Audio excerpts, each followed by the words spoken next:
I'm Desmond. And today we're going to review the 2020 Jaguar E-Pace right here on the Auto Guys. Thank you for watching. And thank you, Land Rover dealership in Scarborough, Maine, for letting us review this awesome Jaguar, and the Dump Guys for allowing us to use this garage. All right, Matt, do you want to walk us through? Yeah. So right here we have a 2020 Jaguar E-Pace P250. This model is all-wheel drive, and it features a 2-liter turbocharged 4-cylinder. It has 246 horsepower, and it can tow 1,653 pounds. So let's take a look around. Is that like a small yard trailer? Does anybody even tow 1,600 pounds anymore? I mean, that's like a small, Lowe's trailer maybe with a couple bags of leaves. Allegedly, folks, I guess if you're buying this, you don't tow. I don't think you do. This one doesn't even have a hitch to it, so. Jaguar's already telling you they don't want you to tow. They don't give you a hitch with it. But let's kind of go around, look at it, and look at its cool features, what we do and don't like about it. Okay, so looking at the 2020 E-Pace, we'll start up front here. For those of you who will want to take a guess, if you're looking at this color, nope, it's not orange. It's called Photon Red. I know, I guess I'm colorblind, but it does look orange to me. Now, even though it's red but looks orange, it actually is a nice color. With the front here, we got, this nice grille. It's not a huge grille. It doesn't take up a ton of space. It actually fits the vehicle well. I do like the glossy look of the grille here. Right here, you got your big Jaguar cat right in the middle, ready to attack and grab. You got your Jaguar R dynamic badge. Got a smaller little grill in the bottom here, and you got your little side grills, which appear to have some sort of air deflector in the side right here. We'll show you under the hood too. Now in this grill, there's actually an air intake that goes up in and travels through the hood into the engine, and we will get to that. Now underneath here, the P250 is more of like a basier model, so you kind of just got like your plastic lip right here. Now, right here, we do have LED lights. Now, we don't just have any LED lights. We have Jaguar LED technology, because that's so much different. Around the side here, we have 19-inch tires with a sort of satiny wheel look to them. You do have sort of your more standard brakes compared to a higher trim that would have better, more aggressive braking. You have your Jaguar center caps. They do look good, followed by some more trim right here in the glossier look. You got this checkered flag, like this is your real racing machine. We're going to win races in this today. We go along the side, and you sort of have a trim outline that sort of follows the bottom, kind of a black look to it, comes right around. It is like a plastic material, and the tires themselves, you have Pirelli Scorpion tires. These are all seasons. Coming around the back. Cool little Scorpion logo right there. Yeah, super. Those tires will sting you. Now around the back you have dual exhaust right here. You really want to hear that 4-cylinder rumble.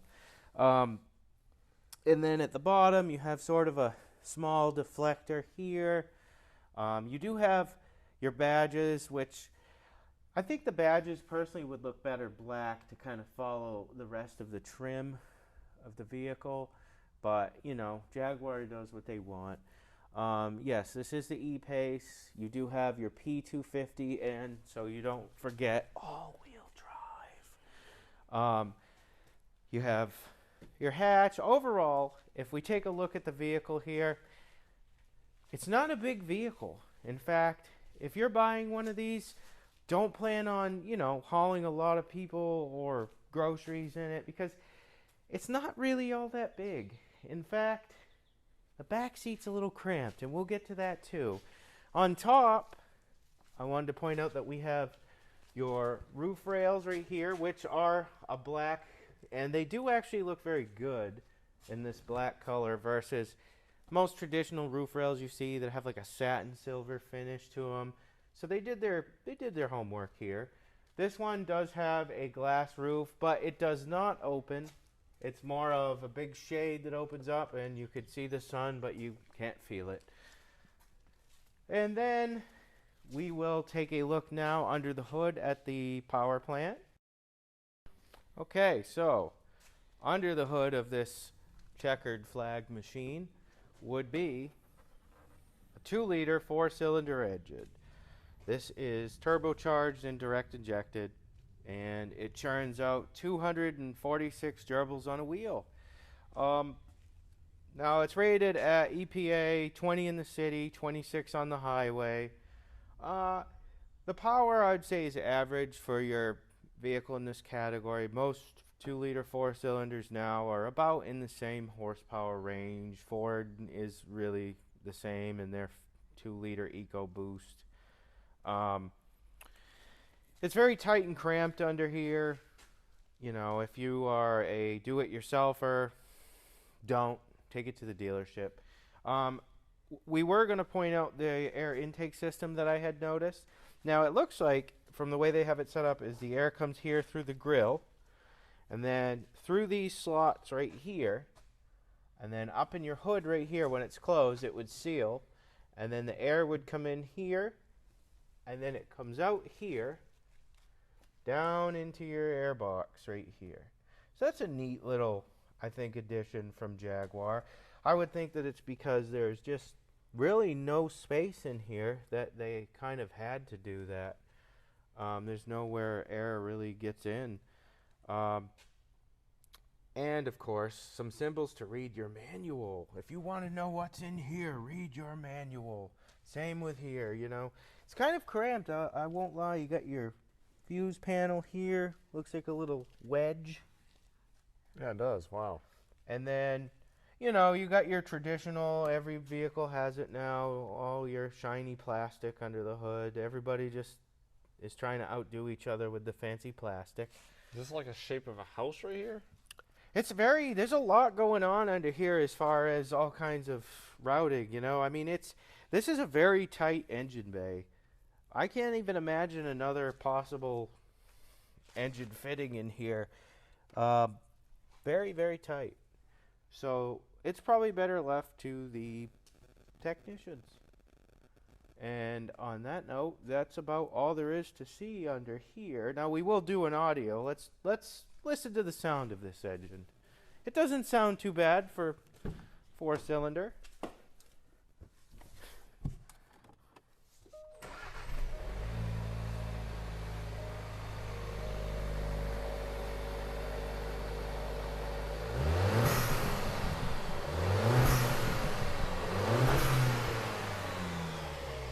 Rev it up again.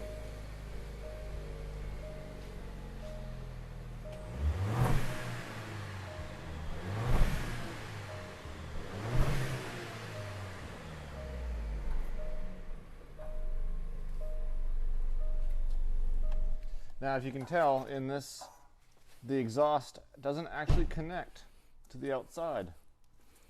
The exhaust stays right there, and they just made a hole for it. Made it look like as if it was sticking out of the bumper. A lot of newer vehicles are going that direction. Well, now that we've kind of gone over some exterior features, let's go on next to the trunk, and then we'll do the inside. So let's take a look at the actual cargo space in here, and then Desmond will work his magic and show you the inside. So we have a power up and down hatch area right here. That goes up pretty high. Yeah, it does actually, and it doesn't go up too slow either. Basically, here's your cargo area right here. Your seats do go up and down. They can be folded. You do have your Jaguar rubber mat right here with what looks to be some sort of buttony material on the back of it. I'm not sure what that's actually for. Maybe. Not sure.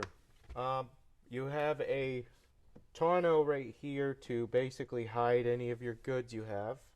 So you could take this off technically and keep everything out, or if you have a taller item, you could take this out of the way. You do have a 12-volt outlet right here in the back, a couple hooks. Is there anything in here? Well, that is a access. Nothing we need to know. You do have a small area here, or cargo net. You could put, you know, some maybe cleaning supplies or whatever. Some tire shine if you want to keep your tires all spiffy. And a little elastic band here Yeah. for holding paperwork or something. You could hold something there. I'm not sure what exactly. In the back here, we do have a spare tire. Looks like a fairly normal tire this time. Well, versus- this is actually, it is sort of a compact spare tire. I don't believe it's actually 19 inch. Let's see. It is, I believe, a compact spare. It's definitely not a full size.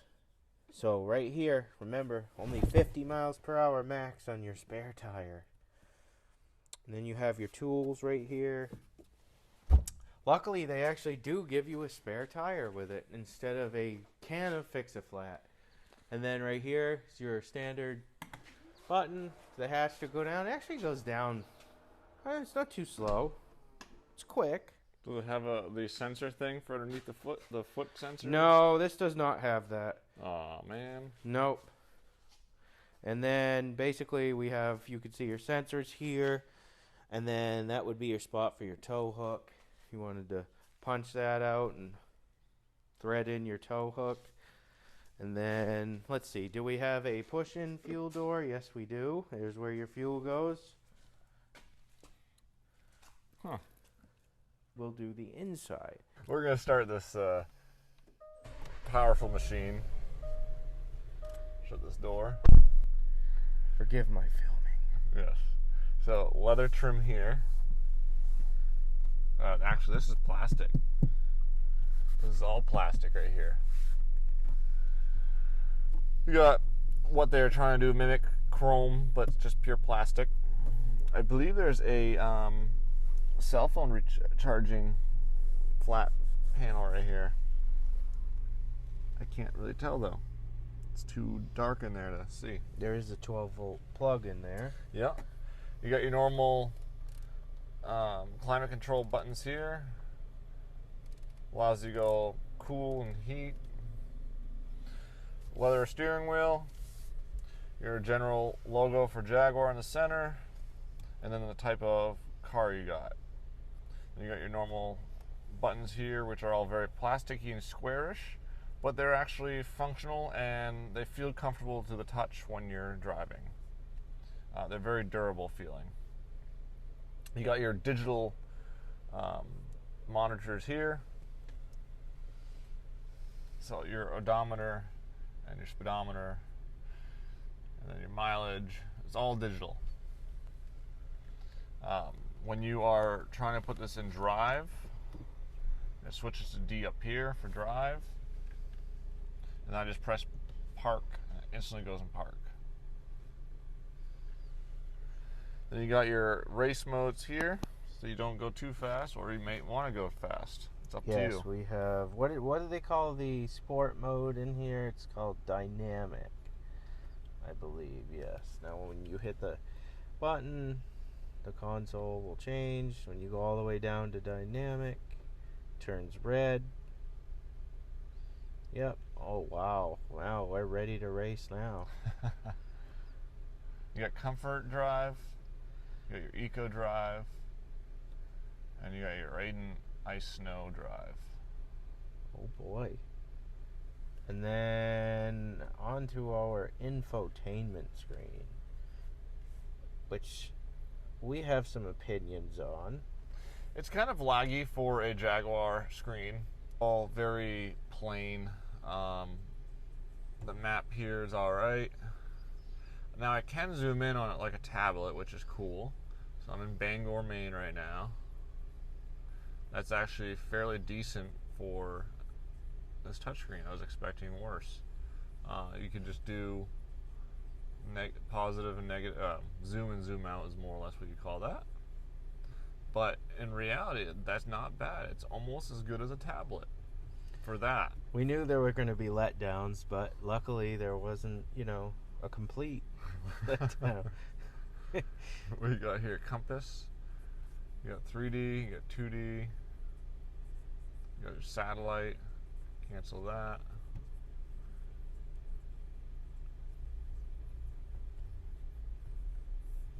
So yeah, the whole map, United States, the world maybe. I don't know, man. I don't expect you to travel across the world with this one vehicle. Usually it's pretty costly to have this transported across countries. That's about it on the entertainment screen. It's really nothing too significant. I mean, I think honestly the best feature they got here is the map. The audio, really, there's nothing that significant. The phone's not that significant. It's what you would expect for, sort of an entry-level vehicle in this category. You're not really getting anything extra spectacular. Exactly. The one of the cool kind of features though is we're in New England ourselves, and we got cold climates. Now this particular button right here is for heating the area in which the wipers sit. Now on a cold New England morning, sometimes it might have rained overnight and your wipers are stuck to the windshield, and that can be pretty helpful. You have your climate controls, which are buttons here, as well as you can access your climate control in the menu itself right here.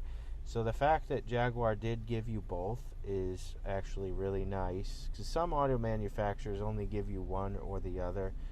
You don't often get both. So right here, that's where the temperature changes. You can increase it or decrease it. Yep. That's only for heat, though. We don't have AC in this one. Same thing with that. You can increase or decrease. This is for the sunroof. Now, if you click that button back a little further, it automatically opens without having to hold it. Oh, I see. Yeah. It is a very large roof, actually. It does not open again. You just the shade just opened so you can have more clarity in here, but however the roof itself does not. So, sitting in the back seat here. So, as a bigger guy, I would have to say that it could be worse. There is some legroom here if I just keep my legs like this the entire time. What I think might actually get uncomfortable after a while of riding in the back here as an adult would be sort of the, I want to say the sort of sport feeling of the seat here. It almost has like a little bit of bolstering in it, which instead of being just kind of more flat to sit on, these bolsters right here seem like they might get uncomfortable after a long trip. There's really not much back here to be impressed by. You have a 12-volt charging port right here. Again, no USB, just a 12-volt port. You have your two vent controls. Well, your two vents. No actual controls for them. And then right here, you just have a armrest with two basic cup holders, which a nice coffee would probably spill from this. And then you have sort of a little storage cubby right here, which is really kind of struggle to open. And you could probably, put a phone in there if you needed to, but nobody's going to do that. Closing it up. Jaguar with a little eco-friendly fuel consumption. It's pretty quick. Yeah, it feels like it has a decent amount of low-end power. It seems maybe a little numb on the top, but we could try it out on a more straighter road. It's hard to really test that out in the city. So we'll do our new thing when we do videos. We always have to get coffee. Every vehicle needs to, at the very minimum, Us people in Maine, we like our coffee, especially our iced coffee. If you make a vehicle that can't handle an iced coffee, I don't want it. So, if this Jaguar is able to at least haul an iced coffee in comfortably, well, we can put it on the list. We were noticing that there's two different size cup holders here, so that coffee stays in that one comfortably.